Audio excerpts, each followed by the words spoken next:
El arte mexicano.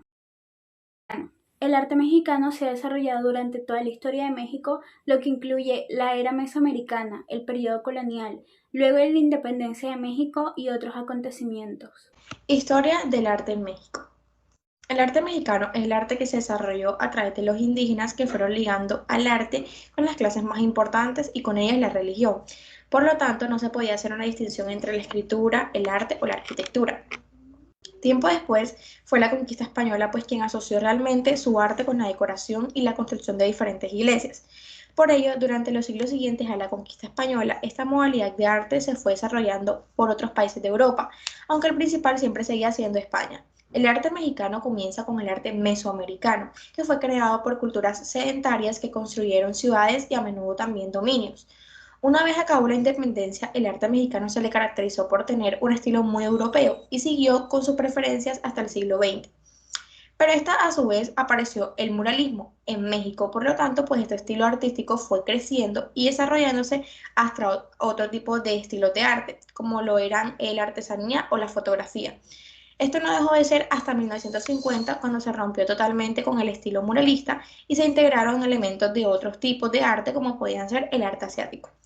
Cabe recalcar que el arte mexicano se expresa en una variedad de medios, como la cerámica, el papel amate, la arquitectura. La cerámica data de antes de los periodos mesoamericanos, comenzó creando vasijas de cocina y almacenamiento y más tarde se fue adaptando al uso de rituales o en la decoración. La cerámica era decorada por la forma, la pintura y los diferentes métodos de cocción. Los temas utilizados eran la mayoría de mujeres, que eran asociadas a ritos de fertilidad debido a sus caderas y muslos de gran tamaño, así como figuras que cargaban bebés o de enfermeras.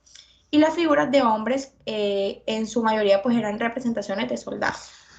Una de las características más importantes de este arte o que han destacado en este arte, pues son la representación de objetos cotidianos. Un ejemplo de esto podrían ser animales, alimentos, objetos, entre otras cosas. En este tipo de arte está compuesto por creencias, supersticiones y tradiciones, fabricaciones manuales de las producciones artesanales. Los objetos ornamentados están caracterizados por temas poéticos, funcionales, artísticos, estéticos y lúdicos. Este arte siempre se destacó sobre todo en las artesanías, cine y la fotografía, aunque también puede verse en la arquitectura y en la pintura. Sus pinturas eran muy coloridas, ya que usaban colores llamativos para ellas. Tenemos a José María Velasco, que él nació en 1840 y murió en 1912. Tenemos a José Clemente Orozco, nacido en 1883 y murió en 1949. Diego Rivera murió en 1957 y nació en 1886. Su aparición está vinculada con el intento de algunos artistas de trascender los medios tradicionales como pintura, escultura, grabado, dibujo, ya sea por encontrarlos limitados en sus cualidades expresivas, por considerarlos políticamente objetables, al relacionarlos con valores burgueses o el mercado, o simplemente por la búsqueda de novedad mediante la renuncia o ya lo conocido, la experimentación. Sus antecedentes se retomaron las miradas futurísticas y dadaístas de la década de 1910. Los artistas futuristas presentan sus múltiples manifiestos en secciones públicas increpando a los espectadores con el fin de sacudir sus gustos y hábitos estéticos. La tercera década del siglo XX presentó una etapa fundamental para el desarrollo de la pintura, realizándose grandes acontecimientos relacionados con nuevas orientaciones estéticas. Es por este motivo que el lapso comprendido entre 1920 y 1930 es considerado como la formación de pintura moderna argentina. Al comenzar el siglo XX, Martín Malharo introduce el impresionismo con una explosión realizada en 1902. Los siguientes pintores como fueron Fausto Borghetti y Walter Navasio y Ramón Silva. Poco después, los artistas del grupo Nexus comenzaron a presionar por el desarrollo de las corrientes artísticas que, sin ignorar ni desconocer la pintura de moda en París, fueran capaces de expresar visiones autónomas de esta pintura. El arte colombiano tiene 3.500 años de historia y ha pasado por grandes cambios a lo largo del tiempo, que van desde la pintura devocional española hasta la artesanía en oro. Se estima que las primeras expresiones artísticas se remontan al año 3000 a.C. y la evidencia arqueológica nos ha demostrado que las primeras cerámicas en toda América fueron fabricadas en la costa caribe. Este arte no se limita simplemente a la pintura, sino que también incluye la escultura, la literatura, el teatro y la arquitectura. En un principio el arte colombiano se limitaba a lo que era la cerámica templada con fibra inspirada en animales, la orfebrería, es decir, el trabajo con metales preciosos y algunos monolitos, pero con la llegada de los españoles a América se perdieron mucho de estas costumbres indígenas y se impusieron las creencias y cultura españolas, lo cual influenció en gran medida las expresiones artísticas de la época.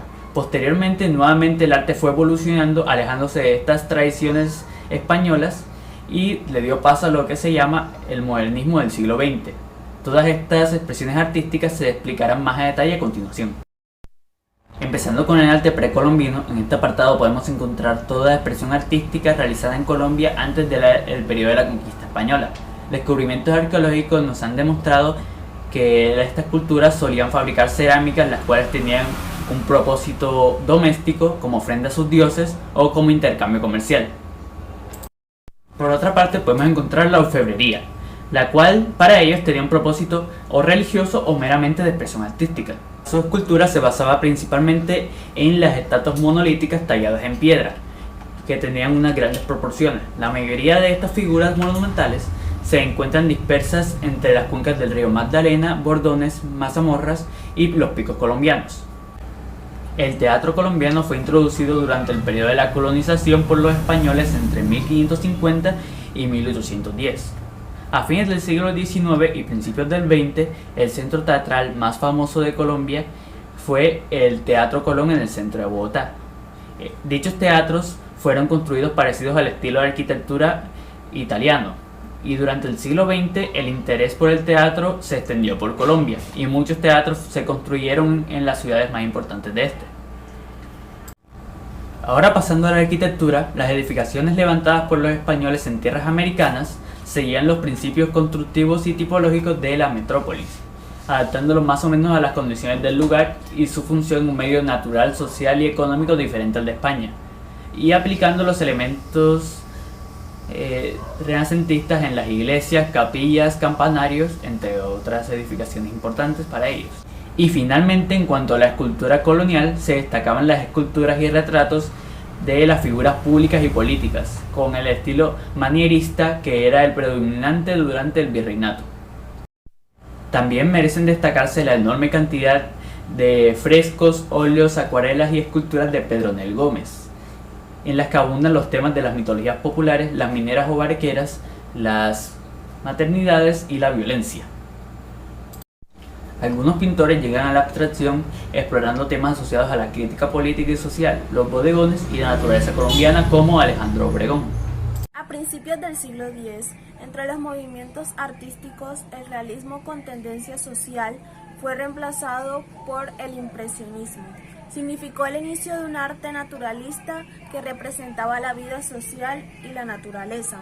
Los dos pioneros del impresionismo en la Argentina fueron Faustino Bruguetti y Martín Maljarro.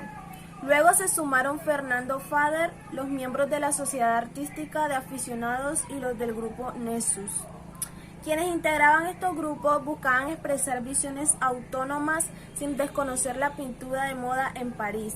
Las obras evocaban el rancho, el paisano, la escena costumbrista, el campo criollo y el ombú. El siglo X fue el más próspero para el arte y se reflejó en variadas y atractivas propuestas. A partir de 1920 se produjo la modernización del lenguaje plástico en Argentina. Muchos artistas regresaron al país trayendo la poética de las vanguardias europeas, como lo fue el fauvismo, el futurismo, el surrealismo, el dadaísmo y abstracción, desde lo formal a lo ideológico. Se cuestionó el gusto dominante y a los organismos oficiales. También hubo una consolidación de la Escuela de Pintura Boquense, inspirada en la cultura y sociedad portuaria de Buenos Aires. Uno de sus mayores exponentes fue el pintor Benito Martín. Hasta fines de la década del 30 convivieron la tradición y la vanguardia. Se apreciaban obras con un lenguaje tradicional como las de Fernando Fader, de pintura de paisajes y temáticas costumbristas, pero también pinturas con otras más modernas como la de Sul Solar y Emilio.